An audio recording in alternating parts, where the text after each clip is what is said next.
सियान हमारे साथ बीएचएमएस वरिष्ठ होम्योपैथिक चिकित्सक हैं पडरौना कुशीनगर से हमारे साथ जुड़ चुके हैं, जिनसे आज हम कोविड-19 पर हर सवालों के जवाब चर्चा करेंगे उनसे और जानने की कोशिश करेंगे। सबसे पहले तो आपका बहुत बहुत स्वागत है डॉक्टर साहब।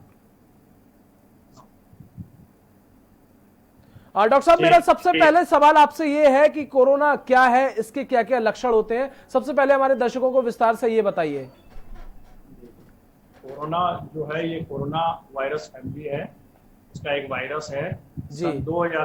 सन 2003 में ये सार्स के नाम से पूरे विश्व में पेंडेमिक फैलाया था। ये उस समय भी काफी मौतें हुई थी और उसके बाद ये जो है 2009 साल के बाद 2012 में जो है ये मर्स के नाम से ये आया और अब ये जो है 2019 में कोविड-19 के नाम से जो है फिर इसका अटैक हुआ है और ये पूरे विश्व में ये पेंडेमिक के रूप में फैल रहा है। ये एक फैमिली का वायरस है। वायरस वो चीज होती है, ये सबसे क्रिएचर है, सबसे छोटी साइज का क्रिएचर है ये, और इसके ऊपर ये अपनी मॉर्फोलॉजी बराबर बदलता रहता है। ये जेनेटिकल लेवल पर ये चेंज होता रहता है, इसलिए इसके खिलाफ अभी तक कोई मेडिसिन बनी नहीं है। टेस्ट किया जा रहा है कि इसकी वैक्सीन डेवलप की जाए, लेकिन अभी इसमें वक्त लगेगा। और अच्छा, इसके अलावा भी कई तरह के पेंडेमिक फैल चुके हैं। जी जी। इसके अलावा भी पेंडेमिक जैसे स्पेनिश फ्लू का अटैक हुआ, इबोला का अटैक हुआ और जीका वायरस का अटैक हुआ, वेस्ट नील वायरस का अटैक हुआ। ये सब समय समय पर ये पेंडेमिक फैले हैं विश्व में।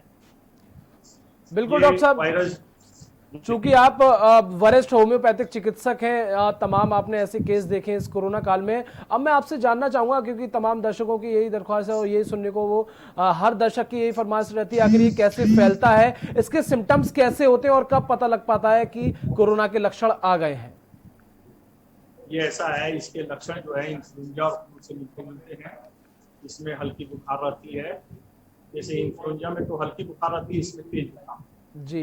अच्छा, सर्दी जुकाम बुखार होना, शरीर में दर्द होना, बदन में दर्द होना, और ये सब जो है गले के अंदर हल्का इन्फेक्शन होना, ये सब तो इन्फेक्शन है। ये और फ्लू के लक्षण होते हैं ये।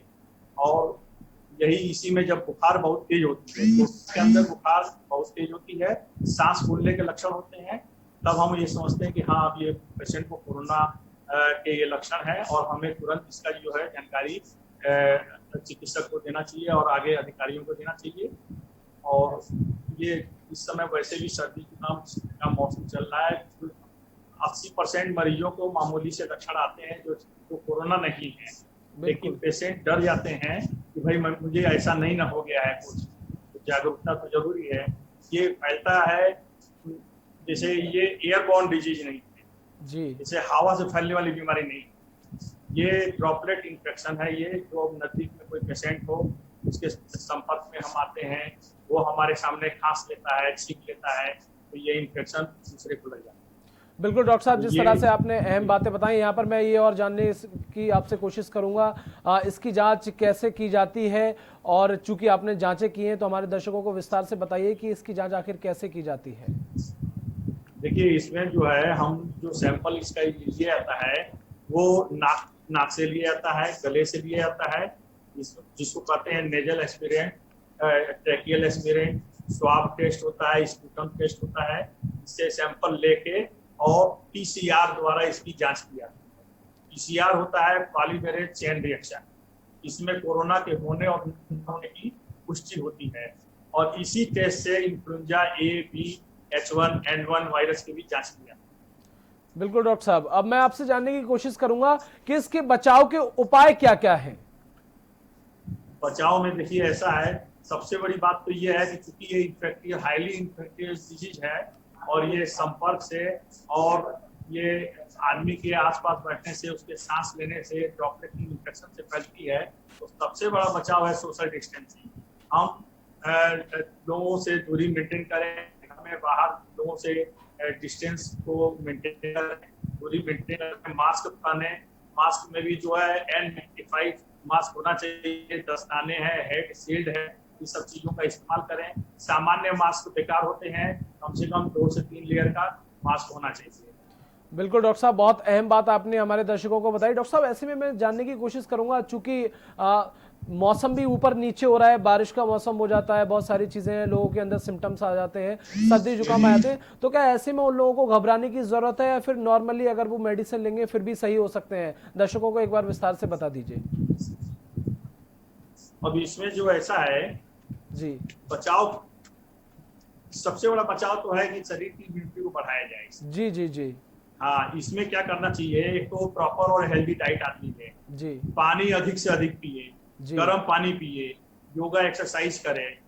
अच्छा, घरेलू उपाय जो है जैसे काली मिर्च है, अदरक है, तुलसी है, गिलोय है, लौंग है, सौंठ है, इसका अधिक से अधिक इस्तेमाल, इसको काढ़े के रूप में इस्तेमाल कर कीजिए, पानी में गर्म करके इस्तेमाल कीजिए, दूध में मुनक्का और खजूर को उबाल के लीजिए।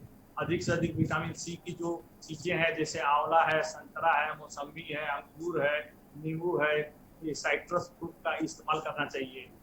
बाहरी व्यक्ति और वस्तु जो भी चीजों को स्पर्श करते हैं, बाहर के लोग जो है जैसे हैंडल है, मुठिया है, दरवाजे है, तालबेल है, घंटी है, उन सब चीजों को रोज साफ किया जाए, इसकी सफाई की ध्यान दिया जाए।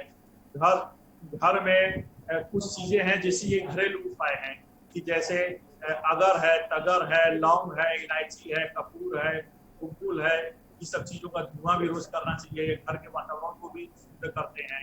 लहसुन प्याज का इस्तेमाल, विटामिन बी का इस्तेमाल अधिक से अधिक करना चाहिए।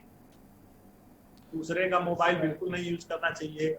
मोबाइल के अंदर टॉयलेट सीट से 10 गुना अधिक वायरस रहता है, बैक्टीरिया रहते हैं उसके अंदर, इसलिए मोबाइल का आदान प्रदान न करें।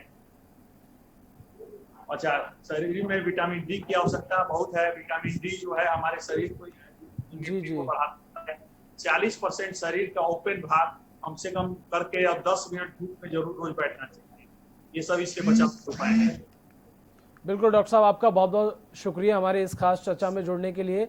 तो ये थे हमारे साथ डॉक्टर दिलीप तुलसियान जी, BHMS हैं, वरिष्ठ होम्योपैथिक चिकित्सक हैं, जिन्होंने तमाम अहम जानकारियां बताई हमारे साथ इस चर्चा में। और फिलहाल के लिए इस खास चर्चा में बस इतना ही। नमस्कार।